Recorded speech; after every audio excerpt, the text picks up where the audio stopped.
Meus irmãos, nessa noite vos cumprimento com a paz do Senhor Jesus. Graças a Deus por mais esta oportunidade concedida-nos pelo Senhor para aqui estarmos reunidos para estudar e aprender um pouco mais da sua palavra. Estamos estudando no nosso curso médio de teologia, disciplina Introdução à Cultura Judaica. E hoje a terceira aula que nós nos proporemos a falar sobre as festas judaicas. Falaremos hoje da metade e na semana que vem, a aula que encerra esse módulo, falaremos então a outra metade. Aos irmãos aqui presentes, saúde e cumprimento com bem-vindo. A quem nos acompanha na transmissão também, sejam todos bem-vindos. Os que assistirão em um momento posterior, que Deus esteja também igualmente abençoando a todos, para que juntos tenhamos uma aula aqui abençoada, edificante, para a glória, honra e louvor do nome do Senhor Jesus. Pois bem, vamos nos colocar sob os pés para orar nessa noite, darmos início à nossa aula. Querido Deus, eterno Pai, te louvamos, te bendizemos por mais esta oportunidade, este privilégio que temos de nos reunir para aprender a Tua palavra. Agradecemos ao Senhor pela vida de cada aluno que aqui está, pedimos a bênção do Senhor sobre os que estão a caminho, também a Tua bênção sobre os que estão nos acompanhando agora, na sua casa, quer seja no nosso país ou mesmo fora dele, acompanhando e sendo abençoado e edificado por mais esta aula. Fale aos nossos corações, abra o nosso entendimento, nos dê, ó Pai, uma aula frutífera, rogamos a Ti em nome de Jesus. Amém. Amém. Tomando seu assento, aí já pode abrir na página de número 25. A festa, começaremos a falar hoje sobre a Páscoa. Aqui está escrito como eles chamam, né, no hebraico, Pesach, que é a festa da liberdade. Antes, vale a pena voltar na página 22, só para que nós relembremos que dentro do calendário das festas judaicas, nós temos 7 festas, sendo 4 delas na primavera e 3 no outono. As 4 festas da primavera, óbvio, estou falando dentro de uma perspectiva profética, tanto para o povo de Israel, em uma certa interpretação, quanto para a igreja, a partir de uma outra perspectiva profética. Essas festas, elas têm as suas aplicações próprias, como, por exemplo, em se tratando da igreja, nós dizemos que as 4 primeiras festas, ou seja, as da primavera, todas profeticamente, tipologicamente, se cumpriram na primeira vinda de Jesus, sendo, portanto, o cumprimento das próximas festas, as do outono, estão por se cumprir quando, por ocasião da volta de Jesus. E aí, então, nós vamos começar a estudar as festas, lembrando que o calendário judaico está na página 23, ele é um pouco diferente do nosso calendário ocidental, romano, gregoriano, porque eles seguem o lunar, nós o solar. Então o ano dele tem entre 354 a 355 dias, a cada 3 anos eles têm um mês a mais. A gente deu esses detalhes só para que os irmãos entendam. Há alguma diferença? Por exemplo, eu já falei semana passada, mas lembrando aqui, nós vamos falar da Páscoa. A Páscoa, para nós aqui no Brasil, que é exatamente a data da Páscoa judaica, quando nós aqui no Brasil também temos como um feriado cristão, a Páscoa, mas nunca cai numa data exata. Tem ano que é março, finalzinho de março, no outro ano, às vezes é no começo de abril, meado de abril, porque vai depender do calendário judaico. Qual o calendário deles? Quando bater lá, aí aqui a gente segue o calendário dos feriados judaicos. Então, por isso a gente tem que ter essa lembrança aí. Página 25, portanto, falando agora sobre a Páscoa, Pessá, ou Peshá. Páscoa, do hebraico Peshá, é uma festa judaica onde se comemora a libertação dos israelitas do Egito. A celebração é realizada entre o 14º e o 22º dias do mês de Nissan, que corresponde para nós março ou abril do nosso calendário. Vai sempre variar ali entre um e outro. Então, esta festa, ela marca o início do calendário religioso. O calendário judaico, eles seguem um calendário religioso e um calendário civil. O ano religioso começa com a Páscoa, marca o início do ano, que vai ter que cumprir toda aquela sequência das 7 festas, sendo 3 festas de peregrinação. Nós vamos falar daqui a pouquinho quais são essas. Claro, a Páscoa é uma delas. Quando eu falo festa de peregrinação, é porque quando Deus estabeleceu o tabernáculo e depois o templo, todo judeu deveria subir a Jerusalém, o local do templo, nas festas da Páscoa e nas outras 2 festas de peregrinação que eu falo daqui a pouco. Então, começa o calendário festivo com a Páscoa. Começou a Páscoa, começou o Ano Novo religioso.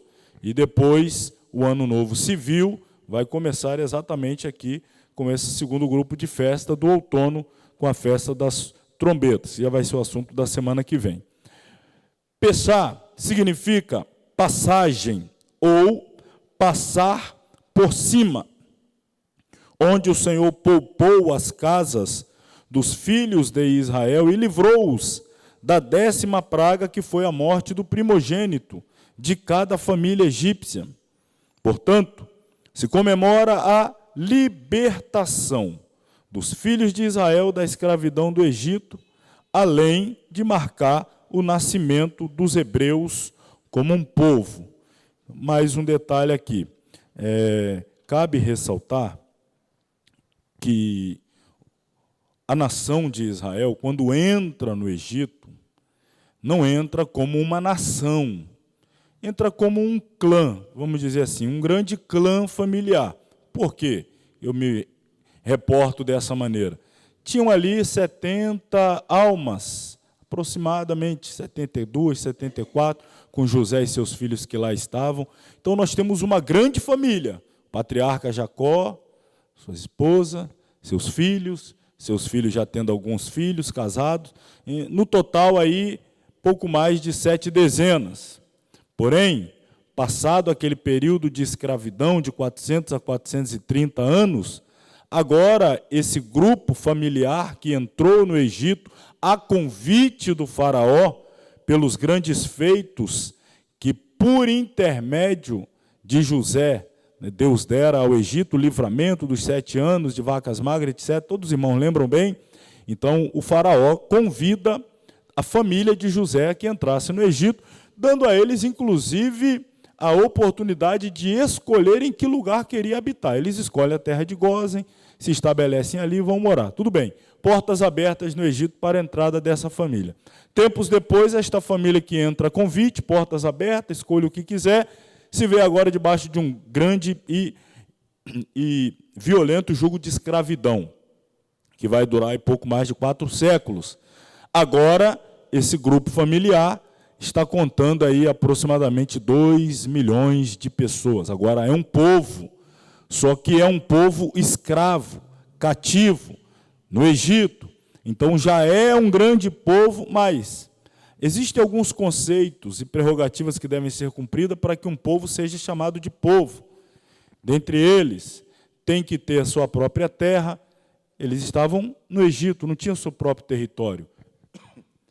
Tem que ter sua própria lei, seu próprio código legislativo. Eles eram escravos, estavam submetidos às leis do Egito, não tinham direito a nada. Então, essas prerrogativas não tinham. Quando eles são libertados, Deus vai transformar esse grupo de ex-escravos em uma nação. Com aquela parada proposital no Monte Sinai, vai dar a eles o código legislativo, vai dividir as tribos, vai formar um exército armado para pelejar, para defender sua possessão, vai direcioná-los à terra que será deles por possessão, vai dar bandeiras, eles vão ter os seus hinos, né?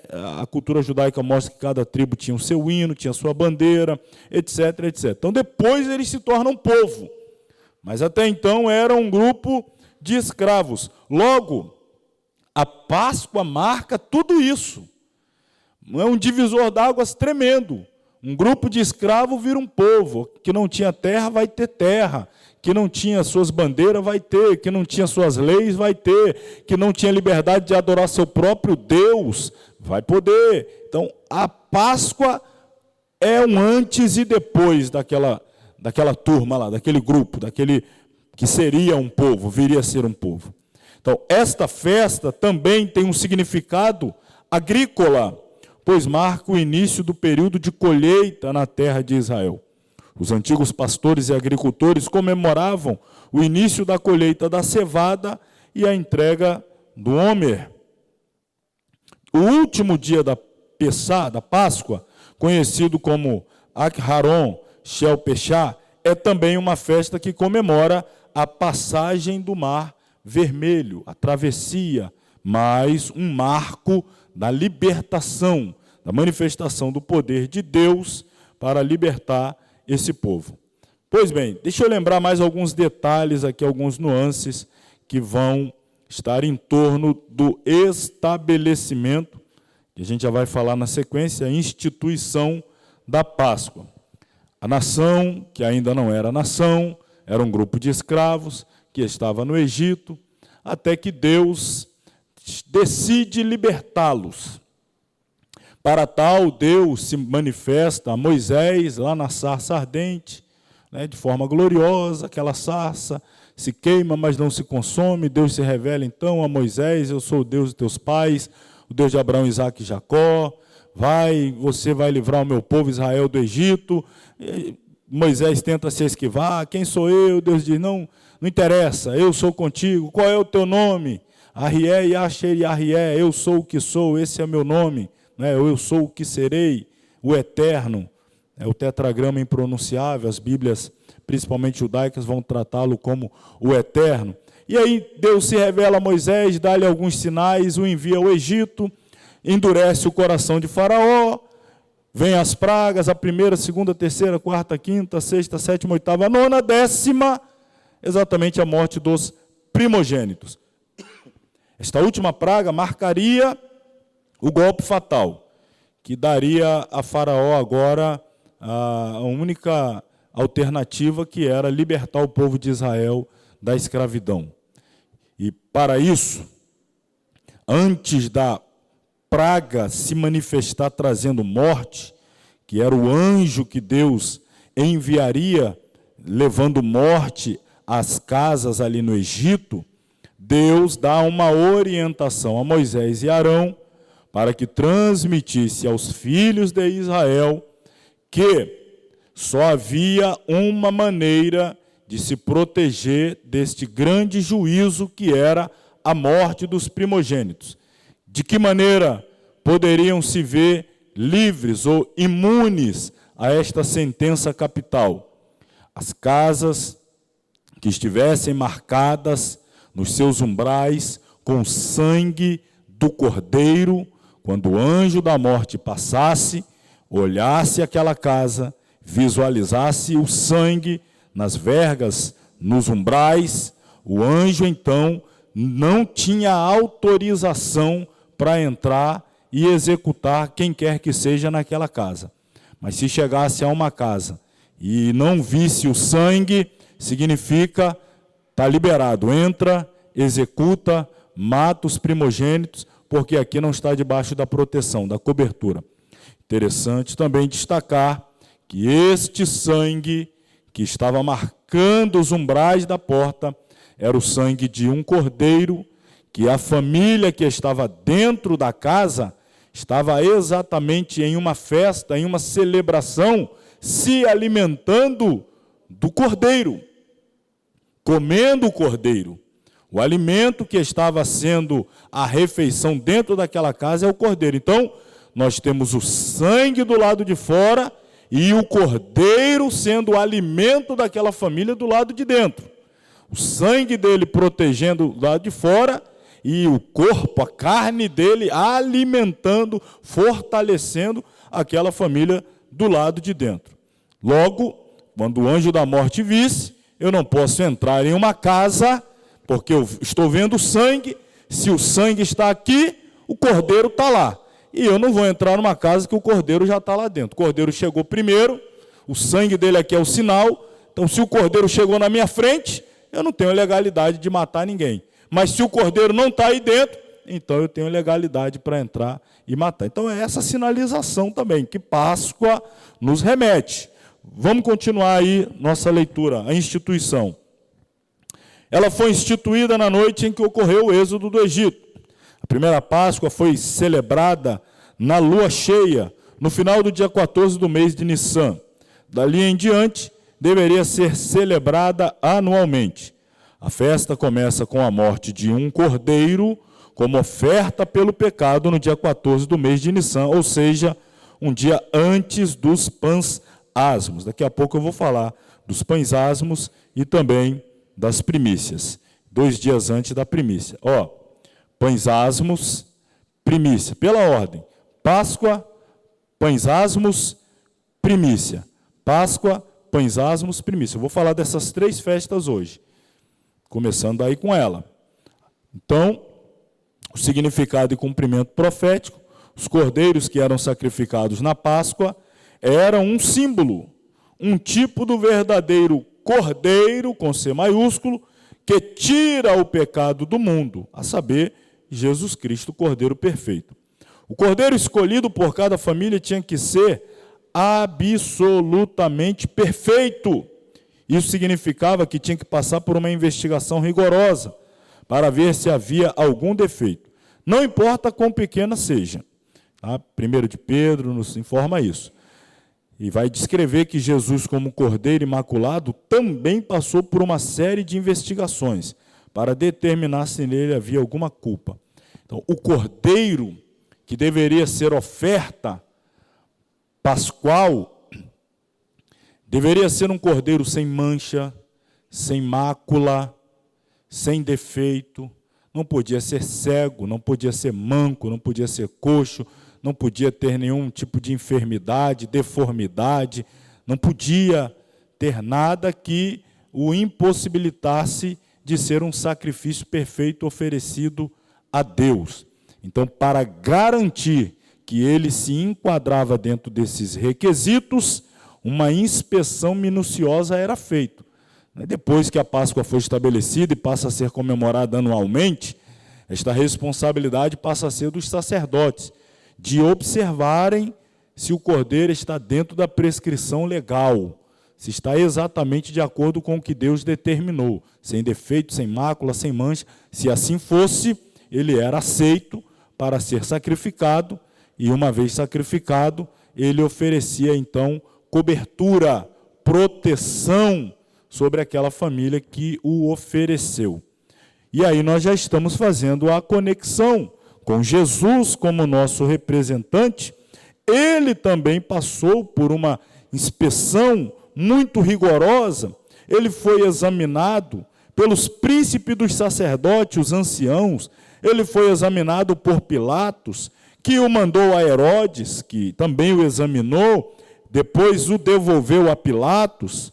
Por sua vez, também passou lá no Sinédrio, sendo examinado pelo sumo sacerdote Anás, e também o sumo sacerdote Caifás, e todos esses arguindo, examinando, questionando, não acharam falta, defeito nenhum. O próprio Jesus, algumas vezes, interpelou de forma ousada e corajosa, como só ele poderia fazer, evidentemente só ele. Ele perguntou aos seus inimigos: quem de vocês me convence de um pecado? Pode falar, qual pecado? Diga aí. Imagina os inimigos. Não pecou daquela vez também não. Não, lá também não pecou.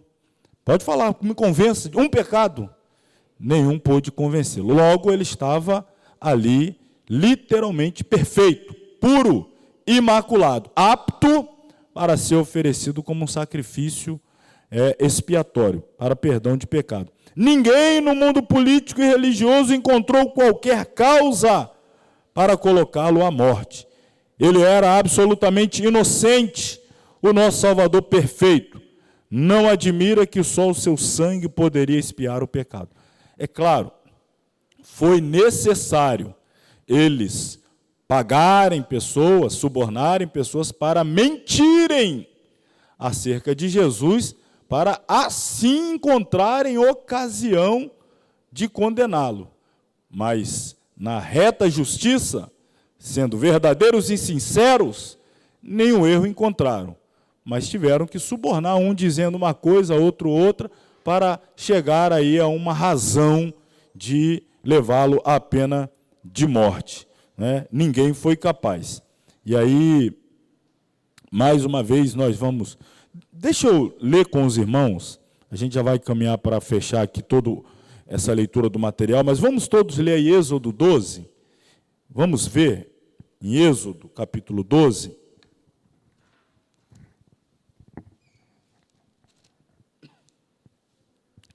A instituição da Páscoa. Vai procurando aí. Você que começou lá no Apocalipse, vai voltando, daqui a pouco você chega em Êxodo. Vai voltando bem. Enquanto isso eu já começo a ler, porque o tempo é precioso aqui, né, irmão? Vamos lá. Falou o Senhor a Moisés e a Arão na terra do Egito, dizendo: este mesmo mês vos será o princípio dos meses. Este vos será o primeiro dos meses do ano. Deixa eu fazer aqui um parêntese. Estamos falando do ano religioso.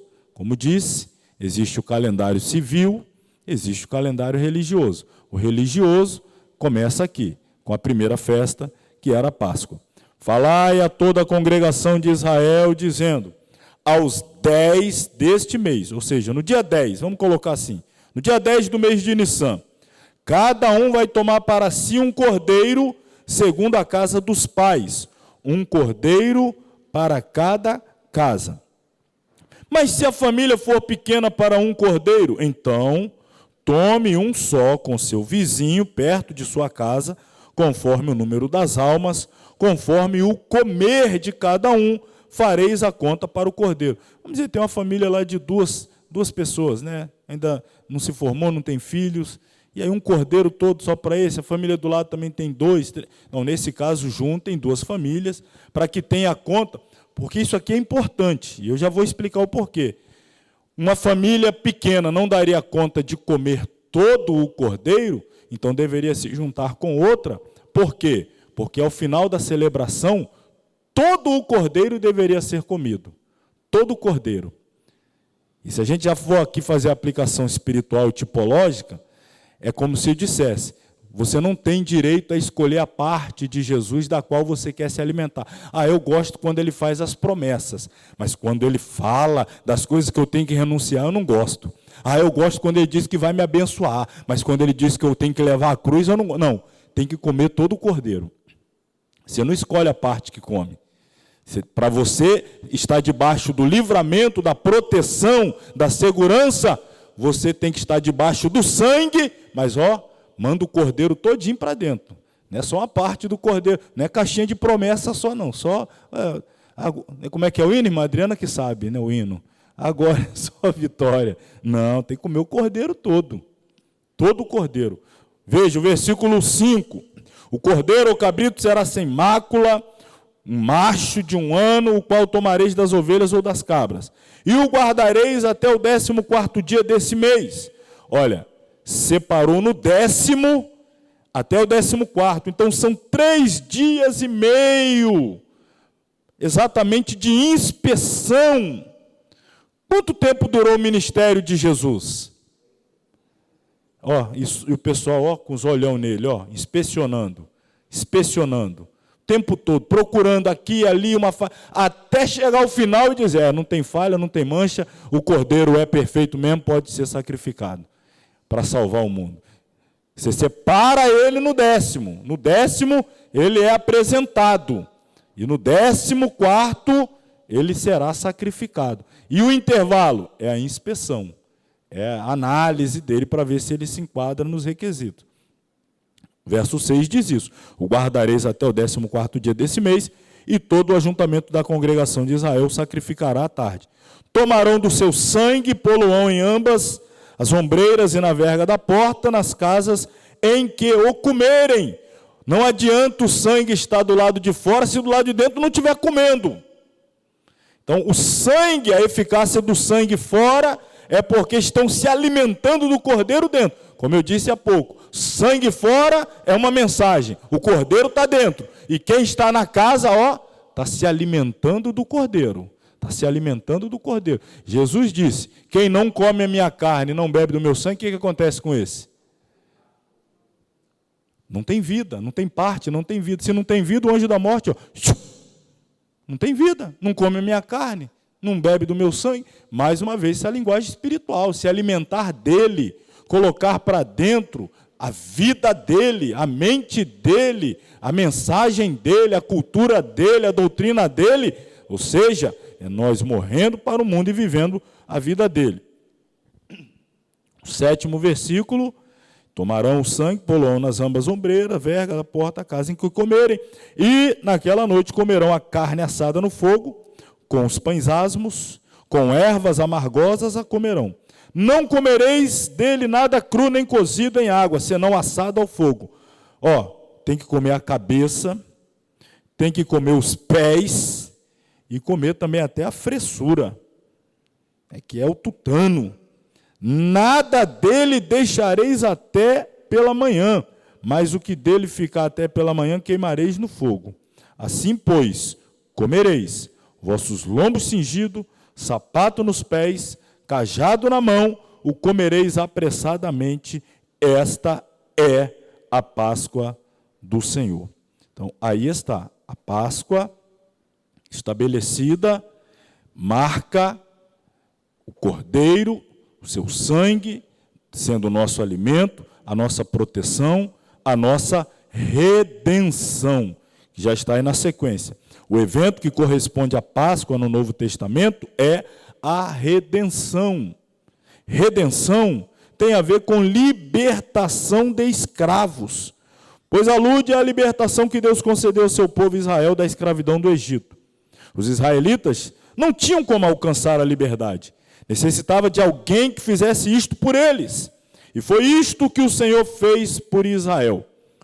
Toda a redenção acontece porque um preço é pago. Neste caso, a fiança foi o sangue do cordeiro da Páscoa. Os israelitas foram resgatados da morte e da escravidão egípcia para passar a pertencer a outro dono, a Deus. A verdadeira redenção significava que eles estariam livres dos cruéis egípcios para servir ao Deus vivo.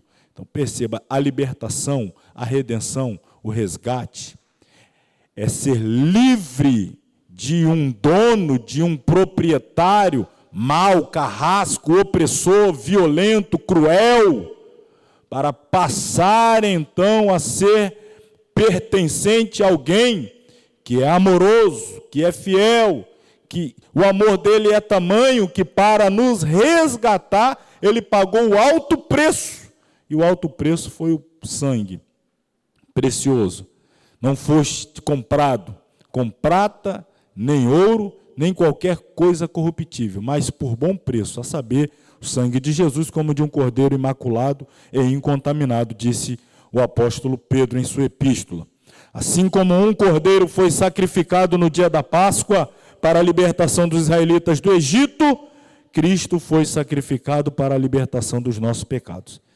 Veja aí alguns textos. Ele salvará o seu povo dos pecados dele. Pelo seu sangue nos libertou dos nossos pecados. Cristo, nosso cordeiro pascal, foi imolado. Então, veja bem, estávamos escravos do pecado, do diabo. Não tinha condição nenhuma de, por nossa própria força, condição, sabedoria, dinheiro, não tínhamos condição de nos libertar. Como a nação de Israel no Egito não tinha condição. Precisava da intervenção de alguém. Deus interviu do céu. Mas para marcar a libertação, Deus marca com o cordeiro, uma representação do preço que estava sendo pago pelo resgate, pela libertação, e que o povo estaria andando agora debaixo do sangue. Dali para frente, todo ano, teria que relembrar, como memorial, o sacrifício pascual. Para lembrar, vocês foram resgatados por um preço alto, derramamento de sangue, sangue do Cordeiro imaculado e incontaminado. Então, nós éramos escravos do pecado. Fomos vendidos pelo nosso pai Adão ao pecado. O nosso representante legal diante de Deus, Adão, ele entregou-se ao pecado, ele foi vendido ao pecado. E depois não conseguiu fazer o caminho de volta. Mas já lá no Éden, a promessa chamada proto-evangelho, que se levantaria um da semente da mulher que esmagaria a cabeça da serpente. Este nos resgataria, este nos libertaria, naturalmente apontando para Jesus. Conclusão, a palavra de Deus nos faz saber que o Senhor Jesus é a verdadeira Páscoa, pois é através dele que passamos da morte para a vida, é através dele, do seu sacrifício, que os nossos pecados são perdoados, é nele que devemos iniciar um novo caminho de santificação, sem o qual não podemos ver a Deus. Por isso, para nós também Páscoa significa o quê? Passagem e libertação. Passagem de uma condição de pecado para uma vida santificada em Cristo. E pegue isso aqui, a gente agora vai passar para uma vida de santificação e libertação do velho homem e transformação em uma nova criatura em Cristo.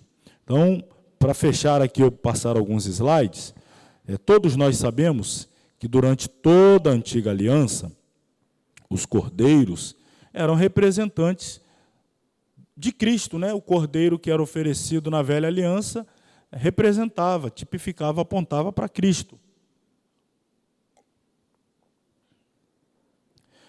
E a ordem estabelecida por Deus desde a primeira Páscoa é que o cordeiro fosse sem mácula, sem mancha, sem ruga, fosse examinado por um período aí de 3 a 3 dias e meio, até que ele pudesse ser sacrificado, depois de inspecionado e assegurado a sua qualidade. Mas o que é que nós vemos Deus denunciando por intermédio dos seus profetas em relação à atitude do povo em se tratando dos cordeiros que ofereciam? Os profetas denunciaram que o povo vinha trazendo o quê? O cordeiro manco, cego, coxo. O último profeta veterotestamentário, Malaquias, nas suas páginas proféticas, ele faz uma denúncia muito severa e veemente, a ponto de Deus usar Malaquias e fazer a seguinte proposta para toda a nação. Vamos fazer um acordo aqui, feche as portas do templo. Vocês não tomam o meu templo, eu não tomo de vocês. Por quê? Para fazer esse tipo de culto, trazer esse tipo de sacrifício? Vocês não teriam coragem de oferecer o que oferece a mim, ao seu governador, ao seu rei. Jamais que vocês apresentariam diante de um outro homem, levando esse animal dessa maneira aí que vocês trazem para mim. Então, eu não tenho nenhum prazer no culto de vocês. E aí, para a gente chegar num consenso, fecha a porta do templo, vocês não vêm para cá me aborrecer, e eu também não canso vocês, e fica por isso mesmo. Parecia que Deus estava sendo irônico, né? Brincando. Não, Deus falou tão sério que podemos dizer que as portas do templo foram fechadas, porque por 400 anos, ó Deus, falou, calou, não mais falou. 400 anos de silêncio, desde o profeta Malaquias até a aparição de João Batista. Se em Malaquias Deus encerra a revelação profética do Antigo Testamento, denunciando a má qualidade dos cordeiros que eram apresentados, e deixa eu dar uma segurada aqui, é só abrir um parênteses, ministério profético é ministério que denuncia e anuncia, denuncia o que está errado e anuncia o caminho certo a ser tomado. O arrependimento, a humilhação, o abandono de pecado, um novo rumo. Então, todo profeta é um denunciador do erro e um anunciador do caminho de acerto. As páginas do Velho Testamento se encerram com denúncia e as páginas do Novo Testamento se abrem com anúncio. Qual é o anúncio? João Batista está anunciando: eis o Cordeiro de Deus, que tira o pecado do mundo. O Antigo Testamento fecha com denúncia da má qualidade dos cordeiros, e o Novo Testamento com o anúncio do Cordeiro perfeito enviado para nos purificar definitivamente dos pecados. O Cordeiro de Deus. Então, nós vemos exatamente essa conexão. Vamos aqui a alguns slides rapidinho. Está aqui então Peshá, do hebraico passagem, também conhecida como Páscoa judaica. É o nome do sacrifício executado no 14º de Nissan. O cordeiro é separado no 10º, sacrificado no 14º, segundo o calendário judaico. E esta festa, mais uma vez, precede Pães Asmos, que já vai vir na sequência e a gente já vai falar dela. Geralmente o nome Peshá é associado a esta festa também, que celebra e recorda a libertação do povo de Israel do Egito, conforme narrado no livro de Shemot, Êxodo. Peshá, do hebraico, aqui está, né? Aqui para cá, ó. Peshá significa passar por cima, passar por alto. É a Páscoa judaica, também conhecida como festa da libertação, celebrado, como já dissemos, em 14 de Nissan, porque o anjo da morte passava por cima, o juízo não incidia sobre a casa que tinha o sangue nos umbrais, logo o anjo da morte passava por cima. Isto é Peshá, é a Páscoa. Deu o livramento, libertação, foram libertados desse juízo. E a gente faz esta comparação aqui, ó, os elementos da Páscoa, aqui desse lado o Antigo Testamento, aqui desse lado o Novo. Então, no Antigo Testamento, em se tratando do cordeiro, lá o cordeiro era imolado. Aqui nós temos Cristo sem pecado. Lá na Antiga Aliança, em se tratando do sangue, o sangue garantia a preservação dos israelitas. No Novo Testamento, garante o perdão dos nossos pecados. Os pães asmos, que nós vamos falar da festa agora na sequência, é a pressa dos israelitas para a saída. Não dá tempo nem de preparar o pão, colocar fermento, esperar crescer, não. Pega o pão sem fermento mesmo, asmo, porque é rápido. No Novo Testamento simboliza uma vida de santidade e pureza, porque é sem fermento. As ervas amargas, o sofrimento, lembrando o sofrimento que eles passaram no Egito, no Novo Testamento lembra o sofrimento de Jesus. Então aqui praticamente fala a mesma coisa, né? A morte passou sobre os hebreus na Páscoa judaica, a Páscoa cristã, a morte passou sobre os filhos de Deus, lá a liberdade da escravidão do Egito, aqui a liberdade do pecado, lá um cordeiro sem mancha era sacrificado no lugar de cada família uma vez por ano, aqui o Cordeiro de Deus Jesus foi sacrificado em nosso lugar uma única vez, porque um cordeiro perfeito não precisa repetir o sacrifício, o cordeiro tira o pecado, foi imolado, definitivo. Esse aqui eu vou falar daqui a pouco. E feito um pacto com aquela nação, Israel. E aqui a nova aliança, o novo pacto com o povo que está surgindo a partir do sacrifício de Jesus, que somos nós, a igreja. Pois bem, vamos na sequência falar da próxima festa, porque a conexão é muito óbvia. Pães asmos. Na verdade, essas três festas, a Páscoa, Pães asmos e primícias, de certa forma, elas estão muito interligadas. Elas estão muito interrelacionadas. Porque começa com a Páscoa, geralmente na sexta-feira, no sábado já vem as primícias, começa no sábado, e no domingo, na Páscoa começa, no sábado começa o Pães asmos, e no domingo nós temos primícias. Então, esse fim de semana, sexta-feira, Páscoa, sábado tem o início dos Pães asmos, e domingo nós temos a festa das primícias.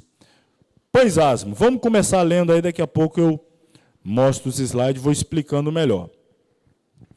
Pão ázimo ou asmo, dependendo da tradução bíblica, você vai ter o nome ázimo, em outra vai ter asmo. A palavra hebraica para asmo é matzá ou matzá, também vai depender aí da da tradução. É um tipo de pão assado sem fermento, feito somente de farinha de trigo ou de outros cereais, como aveia, cevada, centeio, e junto dele apenas água. A preparação da massa não deve exceder 18 minutos para garantir que a massa não fermente, né? Demore muito e acabe por fermentar. A festa dos pães asmos era comemorada no dia seguinte à Páscoa. Então, Páscoa é na sexta, pão asmo já no dia seguinte, no sábado. Ou seja, 15 de Nissan. E terminava no dia 21. Era uma semana, 7 dias de pães asmos. Começava no sábado, depois da Páscoa, e até o outro sábado. Então, nós temos aí 7 dias de pães asmos. Você já vai entender a razão, porque desse tempo aí, dessa duração. Portanto, como já dissemos, duração de 7 dias.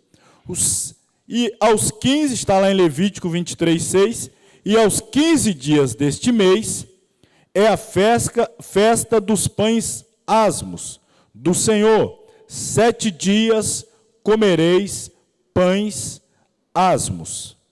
Na verdade, os pães asmos deveriam ser comidos a partir da tarde do dia 14, já no findar da tarde, porque no calendário judaico o dia começa na viração do dia. Findou a tarde de um dia, virou, já começa o outro.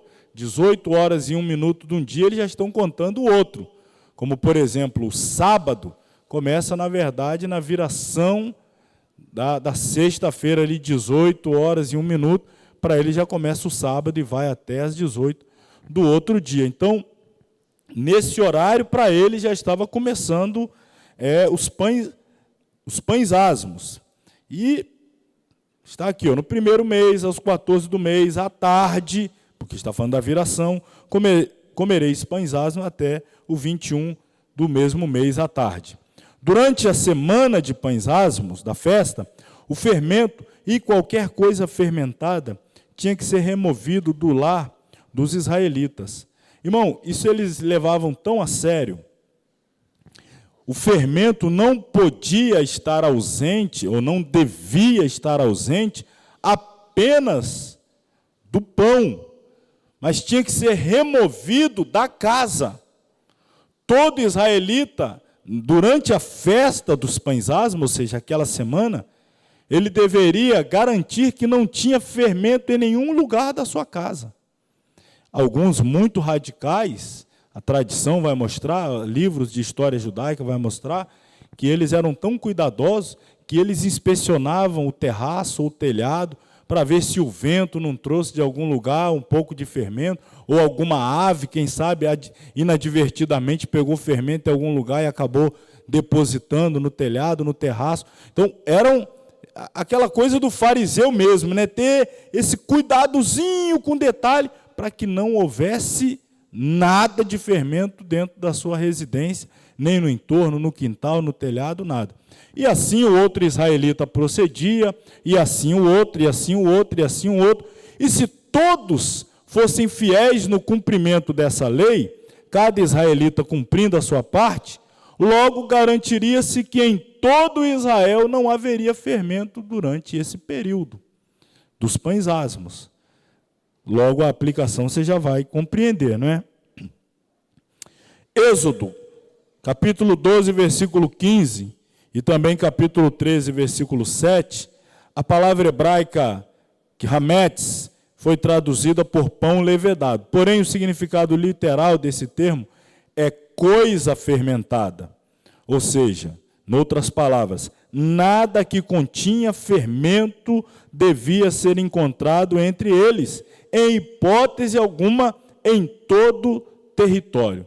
Então, não era apenas o pão que não podia ter fermento, mas em lugar nenhum do ambiente da casa deveria ter qualquer coisa fermentada. Fermento, do hebraico seor, é qualquer substância que seja capaz de produzir fermentação em massa de pão ou mesmo em líquido, né? O vinho, por exemplo, a bebida forte, fermentada, nesse período festivo não poderia ter. Veja aí os versículos que acabei de mencionar. Durante 7 dias comam pão sem fermento. No primeiro dia, tirem de casa o fermento, porque quem comer qualquer coisa fermentada, do primeiro ao 7º dia, qual é a sentença? Eliminado de Israel. Não fará parte da nação. Aqui é pena capital, será morto. Olha que coisa, né, irmão? Ah, mas porque tinha fermento em casa? Seria morto. Próximo texto. Comam pão sem fermento durante os 7 dias. Não haja nada fermentado entre vocês, nem fermento algum dentro do território. Então, essa era a ordenança. Vamos ver o contexto histórico? No Antigo Testamento, guardava-se a Páscoa separada da festa dos pães asmos, apesar de terem íntima conexão. A Páscoa era celebrada na tarde do dia 14 do mês de Nissan, enquanto a festa dos pães asmos começava no 15, ou seja, na viração do dia ali. Se estendia por 7 dias, juntas formavam aí uma festa dupla. Já nos tempos de Jesus, as festas da Páscoa e pães asmos eram tratadas como uma única festa. Estava se aproximando a festa dos asmos sem fermento, chamado Páscoa. Então, com o passar do tempo, eles acabaram juntando, porque uma começa na sexta e a outra no sábado, eles acabaram juntando. Isto era devido não haver intervalo entre as duas festas, e porque ambas celebravam a mesma libertação do Egito. Na verdade, a festa dos pães asmos era a continuação da festa da Páscoa, e durante essas duas festas ainda tinha a das primícias, que era no domingo, como nós já vamos ver. Era usado na consagração dos sacerdotes, a importância do pão asmo para Israel. Primeiro, era usado na consagração do sacerdote, era usado na separação do nazireu, era usado na Páscoa. Pães asmos no tabernáculo. Ficavam em uma mesa onde havia pratos para os pães asmos e as taças de ouro. Os pães eram colocados nos pratos em 2 pilhas de 6 pães em cada uma delas. Deixa eu só mostrar aqui uma imagem. Então, nós tínhamos a mesa lá no tabernáculo dos pães da preposição, que eram pães asmos, 6 e 6. Cada pão simbolizando uma tribo. Então, 12 pães simbolizando as 12 tribos, pães sem fermento, mostrando que as 12 tribos estavam sem o fermento. Todos nós já sabemos que fermento na Bíblia é símbolo do quê, irmãos? O que simboliza o fermento na Bíblia? É símbolo do pecado. Fermento é símbolo do pecado. Então, remover o fermento é remover o pecado. E o pecado, obviamente, só poderia ser removido depois da Páscoa. Porque a Páscoa marca o sacrifício do Cordeiro e o seu sangue nos purificando. Logo, na sequência, vem os pães asmos sem fermento. Vamos pensar na dinâmica da salvação. Primeiro ocorre a nossa Páscoa, libertação, redenção. Jesus, ele morre em nosso lugar, ele paga o preço, ele nos redime, ele nos resgata. Com seu sangue, ele nos tira das garras de Satanás. Com o seu sangue, ele nos compra do poder do pecado, tira das drogas, do álcool, da prostituição, seja lá de qual escravidão for. Foi comprado, foi resgatado? Sim. Passou pela Páscoa? Sim. E agora? Agora, olha, uma semana, 7 dias. Isto é símbolo de plenitude, isto é símbolo de totalidade, de um total perfeito. Depois da Páscoa, você entra dentro de uma nova festa, e essa nova festa é pão sem fermento. Significa que a sua vida, depois da Páscoa, deve ser uma vida sem fermento, sem pecado, santificação. Você tem que ser cuidadoso, criterioso. O pecado não pode ter em nenhuma parte da sua casa. Significa o pecado não pode estar em nenhuma área da sua vida. Você deve viver em constante purificação, em constante santificação. Por que que no sábado eu devo ter cuidado? Porque na sexta ele morreu no seu lugar. E a partir de agora a responsabilidade da purificação é sua, da santificação é sua. Pão asmo, sem fermento. Se nós lermos de novo o que li aqui em Êxodo 12, O Senhor disse, olha, vocês vão comer pão sem fermento, porque não vai dar tempo, eu vou tirar vocês do Egito e levar para a terra nova, uma terra prometida. Então, o pão asmo significa que vocês têm que ter pressa, têm que ser ágeis, têm que estar preparados para serem levados do Egito em direção à terra que eu vos darei. E aí, o pão asmo é exatamente esse pão sem a fermentação, sem o fermento, sem o pecado, logo é essa analogia. E aí nós estamos falando aqui do tabernáculo. Deixa eu voltar ao tabernáculo, já fiz a aplicação, mas volto aqui.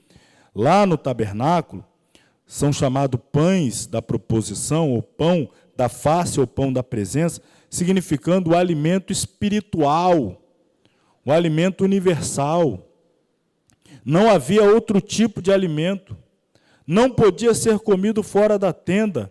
E eram comidos que dia? No dia sagrado, no sábado. Então, quando o sacerdote ele entrava no lugar santo, para chegar lá, eu vou fazer aqui, até preguei sobre isso no fim de semana passado,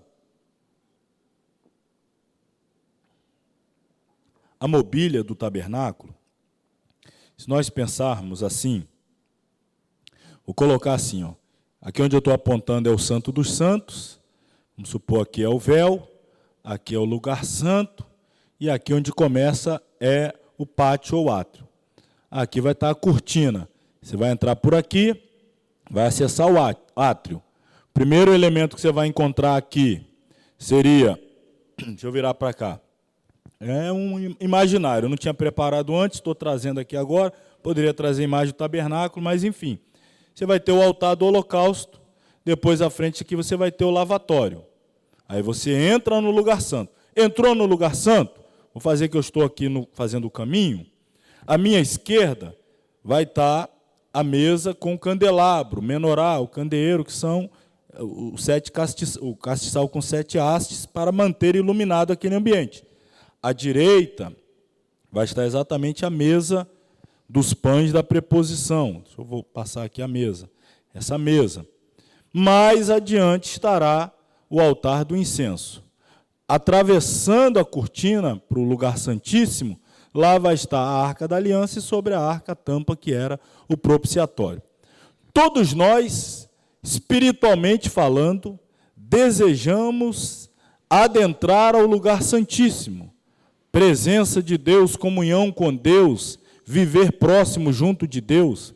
Mas perceba, para nós chegarmos lá, voltando aqui a essa analogia, lá no Santo dos Santos, primeira coisa que eu tenho que passar é o quê? Qual o primeiro utensílio? Você lembra? Falei, entrou no átrio, qual o primeiro que você dá de cara?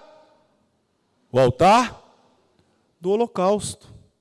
Olha o cordeiro sendo sacrificado lá. É o primeiro, altar do holocausto. Se não houver holocausto, se não houver sacrifício do cordeiro, se não houver morte do cordeiro, não tem como continuar a caminhada, fica por ali mesmo. O máximo que chega é o ato. Mas por causa da morte do cordeiro, você vai mais adiante. Você vai ao lavatório, vida de purificação, de santificação. Essa vida vai te dar direito a entrar ao lugar santo. Lá você vai ver a mesa dos pães da preposição. O sacerdote, que era alguém separado, consagrado, santificado, no lugar santo, ele tinha que se alimentar do quê? De alimento santo, sem fermento, é santo. Então, quem vive uma vida santa, para viver em um lugar santo, tem que se alimentar de alimento santo. Então, cuidado com o que você se alimenta. Você pode não conseguir dar continuidade na caminhada e chegar até onde o objetivo é chegar, que é o Santo dos Santos. Tem que passar no altar do holocausto, tem que passar no lavatório, santificação, tem que se alimentar de alimento santo. Os pães da preposição, portanto, é esse alimento santo do qual o sacerdote se alimentava. Significado e cumprimento profético. Já estou fazendo aqui, né? Mas, de qualquer forma, o pão asmo não continha fermento porque representava a pureza de Cristo. Também é símbolo do verdadeiro pão da vida, Jesus Cristo, onde até o local do seu nascimento era profético. Jesus nasceu em Belém, Beit Lehem, casa do pão. O aspecto profético da festa dos pães asmos é que ela retrata o sepultamento de Jesus. Assim como a festa da Páscoa ilustrava a sua morte na cruz, assim também a observância dos pães asmos ilustrava o seu sepultamento. Para nós, se nós morremos com Cristo, temos que ser sepultados com Ele. Olha o que acontece no batismo, é o sepultamento. Sepultamento do quê? Do velho homem. Sepultamento do quê? Da velha natureza, para poder viver uma nova vida, uma vida de santidade, uma vida de purificação. Então, a Páscoa é a morte, o pão asmo é o sepultamento. A gente já vai entrar na primícia, que é o quê? No domingo, o que aconteceu com Jesus no domingo? A sua ressurreição. Morte, sepultamento, ressurreição. Então, em Cristo, quando Ele morre, nós somos resgatados. Depois a gente entra no pão asmo, santificação, para ter direito à ressurreição. Os que morrerem. Nós, os que estaremos vivos, assim cremos, por ocasião do arrebatamento, transformados e levados. Seria o mesmo que uma ressurreição, né? Mas é a transformação do corpo, do corruptível pelo incorruptível e do mortal pelo imortal, e levados, então, ao encontro do Senhor.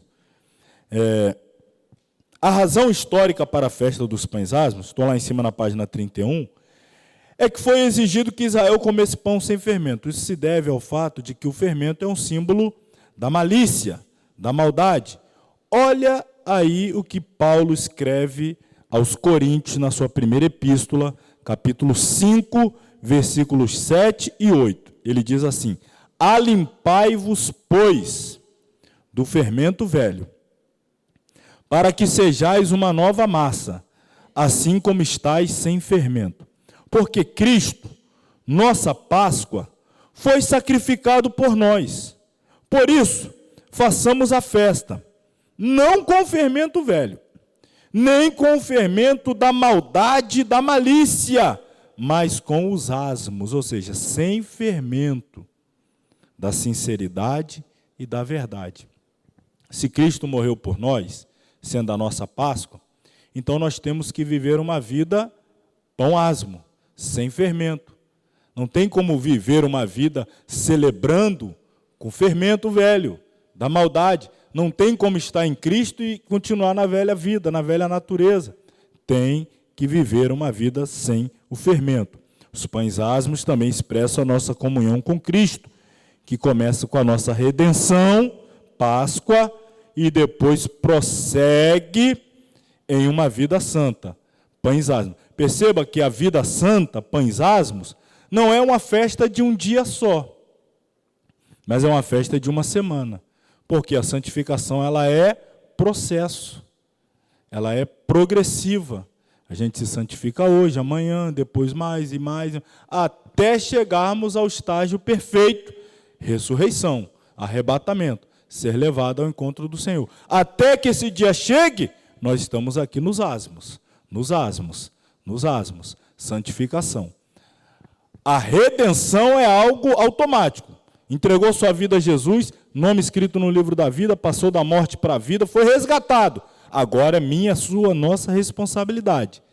Pães asmos, santificação, purificação, para depois podermos experimentar arrebatamento, primícias, né? Fermento, como já sabemos e já dissemos, símbolo do pecado. Fermento em hebraico é seoré, separou aí sem querer, né? Deriva de shahar, que significa deixar de fora, sobras, restos. Mais uma vez, 7 dias comereis pães asmos. Ao primeiro dia tirareis o fermento das vossas casas. Depois da Páscoa, arranca o fermento da sua vida. Até a Páscoa, até você encontrar Cristo, o fermento fazia parte da sua vida. Encontrou Cristo, a Páscoa, agora já tira o fermento da sua vida. Claro, estou fazendo questão de mostrar que é um processo. Como assim? A pessoa entregou a vida para Jesus no domingo, aí ele era um um viciado, tinha uma vida. Aí na segunda ele consegue, na terça ele vacila, na quarta consegue, na quinta também. É um processo, a igreja vai ajudar, ele está caminhando, até ele se firmar e continuar. Até Deus não, principalmente Deus entende isso, sabe? Ajuda, socorre, tem misericórdia, mas tem que ir tirando o fermento, tem que ir abandonando, arrancando aquelas coisas pertencentes à velha natureza da vida. Então, tirareis o fermento das vossas casas, porque qualquer que comer pão levedado, desde o primeiro até o sétimo dia, aquela alma será cortada de Israel. Então imagina, passou pela Páscoa, entrou dentro da festa agora aqui dos pães asmos, mas não tira o fermento da vida. Quando chegar o arrebatamento, o que vai acontecer? Vai participar ou não? É o que está dizendo aqui. Lá significa, vai ser cortado de Israel. Aqui você vai ser cortado da igreja. Não, mas eu estou ainda, sou membro, está lá, meu nome está lá. Eu não estou falando dessa aqui. Eu não estou falando da local. Eu não estou falando da visível. Estou falando da igreja invisível, a universal. Talvez você ainda faça parte da local, ainda tenha cargo, ainda tenha função, ainda tenha título, seja obreiro, seja pastor, seja evangelista, missionário, mas talvez já não faça parte da igreja do arrebatamento, porque não tirou o fermento. Não tirou o fermento. Então foi cortado de Israel. Aspecto espiritual. O Novo Testamento nos fala de 5 tipos de fermento. Vou falar de cada um deles aqui, já trazendo a aplicação. Fermento dos fariseus. Jesus disse, acautelai-vos primeiramente do fermento dos fariseus. O fermento dos fariseus é o quê? Hipocrisia. A hipocrisia era o fermento dos fariseus. Tipo, faço o que eu digo, mas não o que eu faço. Então, o crente hipócrita é um crente que não tirou da sua vida o fermento dos fariseus. Exteriormente ele aparenta uma coisa, interiormente é outra. Ele passa uma imagem de ser uma coisa, mas na verdade é outra. Se ele está vivendo assim, é porque ele ainda está contaminado com o fermento dos fariseus. Ele não tirou esse fermento da sua vida. O segundo fermento, o dos saduceus.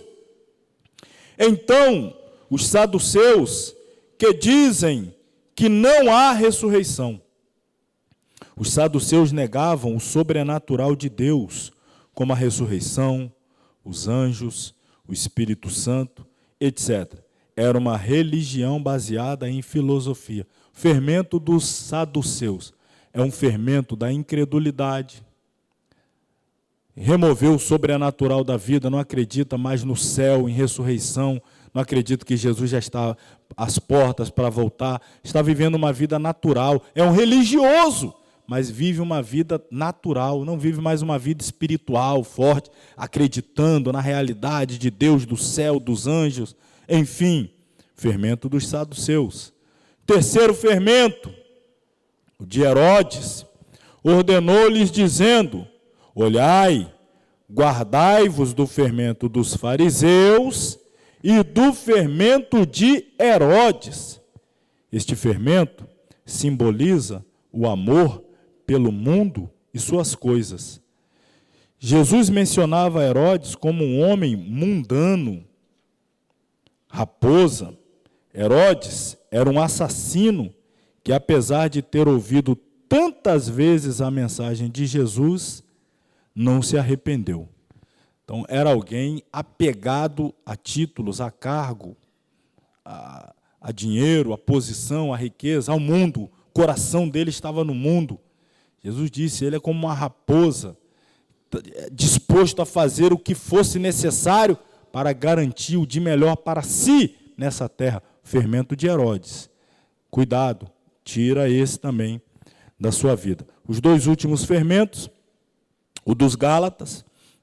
Paulo disse aos Gálatas, um pouco de fermento leveda toda a massa. Que pouco de fermento é esse que os Gálatas não estavam vigiando, estavam permitindo estar ali no meio deles e fermentar toda a massa? Os Gálatas misturavam cristianismo com legalismo e se preocupavam com aparências exteriores, misturavam lei e graça, carne e espírito, escravidão e liberdade. Então, o fermento deles, do legalismo, o fermento de retroceder às velhas atitudes religiosas, julgando que a graça não era suficiente, precisava de algo a mais além da graça, e por isso eles anexaram também a lei. Então são pessoas que são legalistas, acreditam que precisa se fazer por merecer, a salvação por mérito, e outras coisas mais por mérito e por legalismo. Finalmente, o quinto fermento a ser removido é o fermento dos coríntios. Alimpai-vos, pois, do fermento velho, para que sejais uma nova massa, assim como estáis sem fermento. Porque Cristo, nossa Páscoa, foi sacrificado por nós. Por isso, façamos a festa não com fermento velho, nem com fermento da maldade e da malícia, mas com os asmos da sinceridade e da verdade. Então, o fermento dos coríntios representa o quê? Malícia, pecados de imoralidade. Imoralidade sexual, imoralidade, né? Falta de moral, uma vida imoral. Passou pela Páscoa, mas ainda vive na imoralidade, na carnalidade, desejos sensuais, concupiscência, lascívia, fermento dos coríntios. Precisa ser removido. Finalmente, santificação é exatamente o símbolo da ausência do fermento. Por isso, já lemos aí várias vezes, façamos a festa, não com fermento velho, nem com fermento da maldade e da malícia, mas com os asmos da sinceridade e da verdade. Assim como a festa dos pães asmos era celebrada imediatamente após o sacrifício da Páscoa, aquele que é redimido pelo sangue de Jesus Cristo deve imediatamente prosseguir em seu caminho em processo de santificação, aperfeiçoando a nossa santidade no temor de Deus. Concluindo, as verdades simbólicas dos pães asmos são consagração, separação para o Senhor. Deixa eu voltar aqui. Então, pão asmo, esse daí. Vem a Páscoa, depois vem o pão asmo, pão sem fermento, essa palavra hebraica, matzah, né?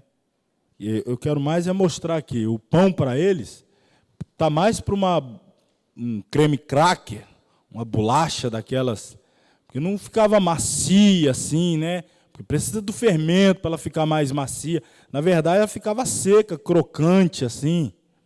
Por isso que eu coloquei essa imagem que parece mesmo aquelas bolachonas duras. Por isso que Jesus diz, né? Na noite que Jesus foi traído, tendo dado graça, pegou o pão e crac, partiu. Era mais ou menos um pão como esse, em que era partido, chega a fazer aquele barulho mesmo. Esse é o pão sem fermento. É duro, seco. Pão asmo simbolizam pureza. Pão deveria ser sem fermento. A proibição baseava-se em que o fermento é um agente de decomposição e servia de símbolo da corrupção moral e também de doutrinas falsas. O fermento vai.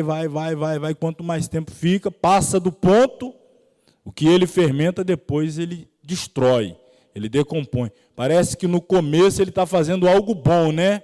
Para fazer ficar algo gostoso, mas depois passa além e começa a decompor, degenerar, corromper, destruir. Então esse é o símbolo. A nossa comunhão com Cristo não pode haver a impureza. A ausência do fermento simboliza a santidade de vida e uma santidade de serviço a Deus. O pão apontava para Jesus, o pão da vida. A massa não deveria passar pelo processo de fermentação, ou seja, seria levada ao fogo tão logo estivesse pronta, sem ter de esperar para crescer. A ideia era mostrar que os israelitas teriam pouco tempo para preparar sua última refeição como escravos, pois logo sairiam para uma grande jornada. E é evidente que o uso do fermento poderia fazer com que a massa dobrasse seu tamanho, alimentasse mais pessoas, mas a orientação divina indicava a pressa com que os judeus iriam comer para saírem logo do Egito. Então tem esse simbolismo também, a pressa. Estamos comendo aqui, mas nós somos peregrinos, forasteiros, estamos de passagem, nosso lugar não é aqui. Deveria ser asmo, sem fermento, né? Sonda-me. Fermento é sempre um tipo de pecado. O fermento dos fariseus, lançai fora. Fermento da injustiça precisa ser eliminado da nossa vida se desejamos comer com Deus, ter uma refeição, ter relacionamento, comunhão. Vamos ao próximo aí, as primícias. Primícias. Festa das primícias.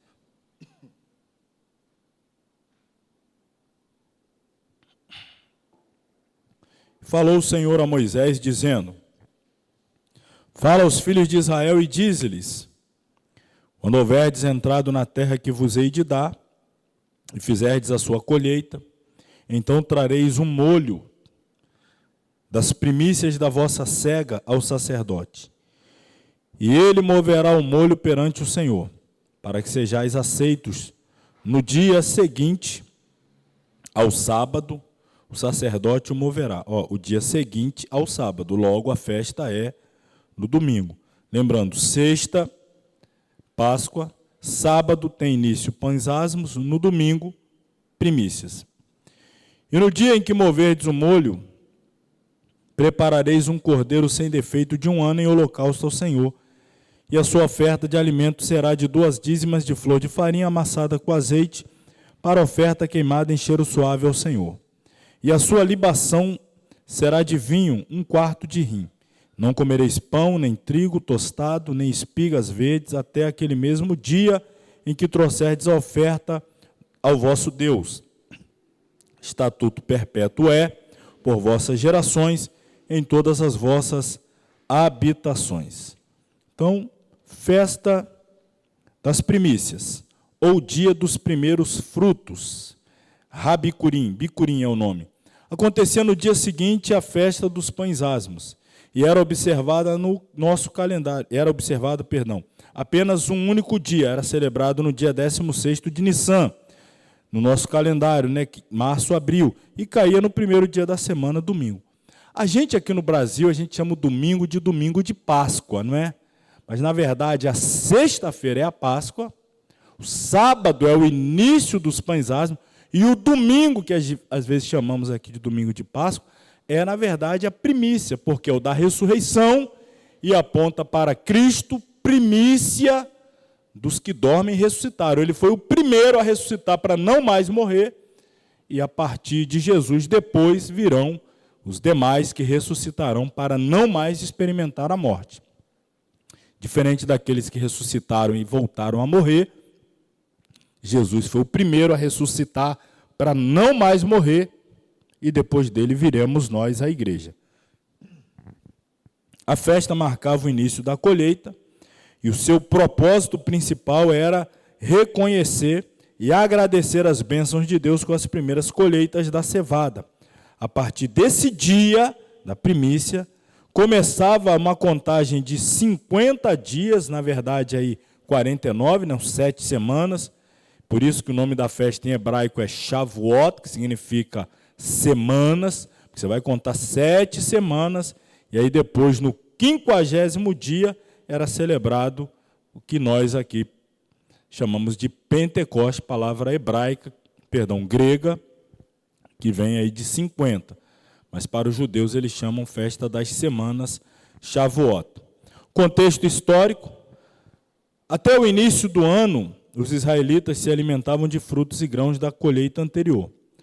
No começo do novo ano, iniciava-se a colheita, e antes que se alimentassem dos grãos novos, deveria ser realizada uma oferta das primícias. Ou seja, é uma festa de colheita, mas antes que eles possam, eles mesmos, se alimentar, a primícia é levada ao sacerdote para que ele apresente diante de Deus. Então nós temos aí Levítico 23:14, e não comereis pão, nem trigo tostado, nem espigas verdes, até aquele mesmo dia em que trouxerdes a oferta do vosso Deus. Estatuto perpétuo é para vossas gerações e todas as vossas habitações. A cevada e o trigo eram os primeiros grãos que estavam prontos para a colheita, porém a cevada amadurecia antes do trigo. logo nos primeiros dias da primavera, época da Páscoa. A cevada era trazida ao templo a partir do segundo dia da Páscoa. Quando houverdes entrado na terra, aí vem o texto orientando. As primícias da colheita dos cereais do ano, em forma de molho de cevada, abanavam-se perante o Senhor em ação de graças e celebração. O trigo, que amadurecia depois, era levado ao templo por ocasião de Pentecoste. Então, os outros bicurim eram trazidos em ocasiões próprias. Algumas pessoas acreditavam que a oferta de primícias ocorria em cada uma das festas tradicionais do calendário bíblico. Páscoa, entregava-se uma ovelha nascida naquele ano. Primícias, entregava-se a cevada. Pentecoste, entregava-se o trigo. Tabernáculo, eram oferecidas as primeiras frutas, como uva, tâmara, etc. Vamos ao cumprimento profético. Mas, de fato, Cristo ressuscitou dentre os mortos e foi feito as primícias dos que dormem. Jesus ressuscitou exatamente na festa de primícias. E Paulo já faz a aplicação. Paulo diz, de fato Cristo ressuscitou. E ele foi feito as primícias. Ele foi o primeiro. Ele inaugura, ele é o primeiro que se apresenta diante do Pai ressuscitado. E depois vai vindo aí a igreja. Ainda aos Colossenses, Paulo diz, Cristo é o primogênito de entre os mortos. E Atos 26, 23, sendo o primeiro da ressurreição dos mortos. Jesus morreu no dia que é celebrado a Páscoa e ressuscitou no dia que era celebrada a festa das primícias, como primeiro fruto da ressurreição. Foi no dia desta festa que Jesus se moveu para fora do túmulo. Ele é o grão que morreu para produzir muito fruto. E Jesus lhe respondeu dizendo, é chegada a hora em que o Filho do Homem há de ser glorificado. Na verdade vos digo que, se o grão de trigo caindo na terra não morrer, fica ele só. Mas se morrer, dá muito fruto. Então ele foi o primeiro que morreu, e a partir dele, então os frutos, os outros, que também ressuscitarão a seu tempo.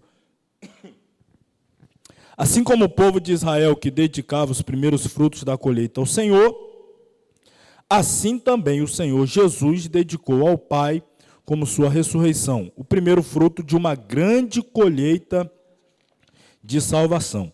A ressurreição de Cristo como oferta das primícias representa a consagração de toda a colheita a Deus. E outra vez, eis-me aqui a mim, e aos filhos que Deus me deu. Conclusão, as 3 primeiras festas representam a primeira vinda de Cristo.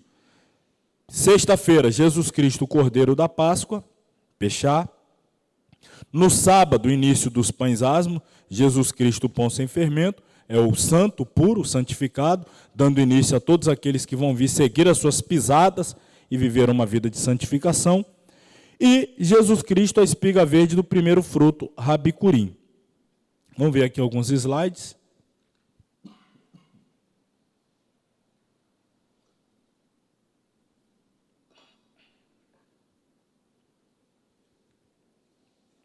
Então, aí o túmulo vazio, né? A imagem do túmulo vazio.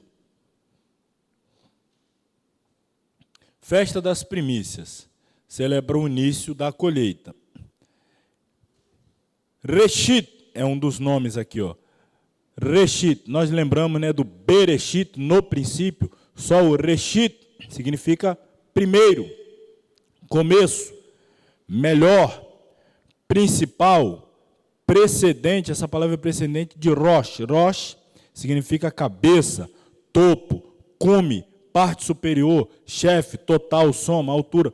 Então Jesus é esse, ele é o primeiro, ele é a primícia, ele vai na frente, ele inicia, ele inaugura, ele é o principal. Disse mais o Senhor a Moisés, fala aos filhos de Israel e diz, quando entrardes na terra que vos dou, e cegardes a messe, então trareis o molho das primícias da vossa messe ao sacerdote. Festa de primícias. A pergunta, por que primícias? Posicionamos-nos em buscar a Deus em primeiro lugar, o reino de Deus em primeiro lugar. Então, primícias aponta para Deus como tendo na nossa vida prioridade.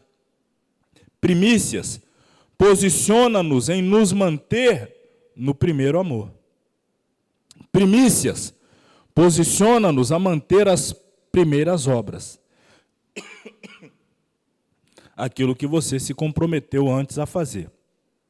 Primícias posiciona-nos a perspectiva correta de colheita de aumento. E também posiciona-nos na movimentação na direção da plenitude. Fechando aqui, festa de primícias. E pelo visto eu vou ter que encerrar por aqui, não vou conseguir falar de Pentecostes, vou ter que deixar para a gente começar ela mais cedo semana que vem. Tá? A garganta está fechando já. Festa de primícias. Essa festa celebra a ressurreição de Jesus Cristo. O texto que a gente já leu algumas vezes é de Coríntios. Mas, de fato, Cristo ressuscitou dentre os mortos, sendo ele as primícias dos que dormem. Visto que a morte veio por um homem, também por um homem veio a ressurreição dos mortos. Porque assim como em Adão todos morrem, assim também todos serão vivificados em Cristo. Cada um, porém, por sua própria ordem, Cristo, aí apontando para as primícias. Os dois últimos slides aqui.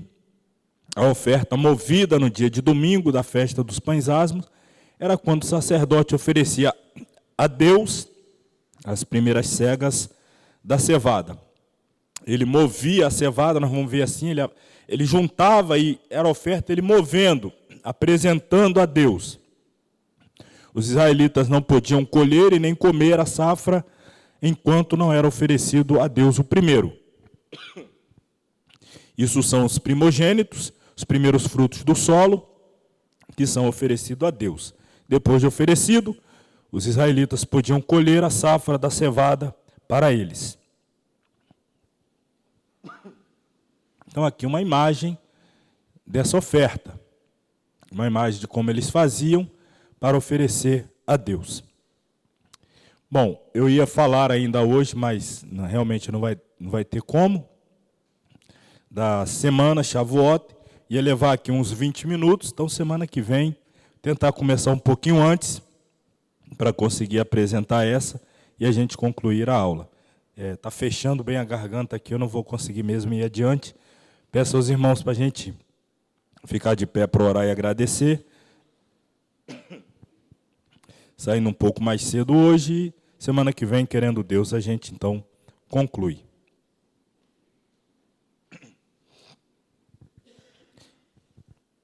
Oremos. Querido Deus e Pai, te damos graça nessa noite, por mais esta aula que até aqui pudemos desfrutar e aprender.